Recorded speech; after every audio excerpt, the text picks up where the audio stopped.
In today's video, I'm going to teach you how to embed a Typeform form into your Webflow site.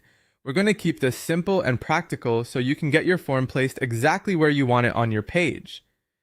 This is a great option if you want your Typeform to appear directly inside your Webflow layout instead of sending visitors to a separate link.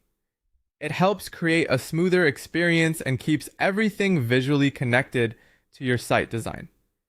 To begin, open your form in Typeform. Once you're inside the form you want to use, go to the Share tab. This is where Typeform gives you different ways to publish and distribute your form. In this case, you'll want to copy the embed code. Make sure you copy the full code snippet exactly as provided, because that's what allows the form to load properly when placed into Webflow. After that, open your project in the Webflow Designer. Give the page a moment to load fully so you can work comfortably inside your layout. It's helpful to already know where you want the form to appear, whether that's inside a contact section, on a landing page, or within a dedicated form area.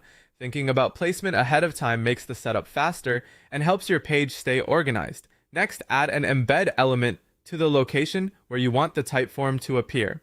A quick way to do this is by using the shortcut Command or Control+K. Then searching for embed. Once you select it, place the element in your desired section of the page.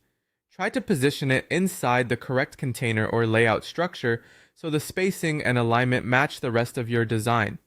Now open the embed editor and paste in the Typeform code snippet you copied earlier. After pasting it in, click Save and Close. At this point, Webflow will store that custom embed inside the page, and your Typeform should be ready to display in that spot.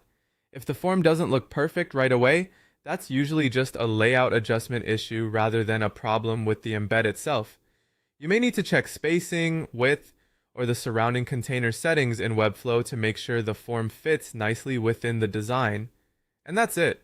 You've taken the embed code from Typeform, added it into Webflow, using an embed element, and placed the form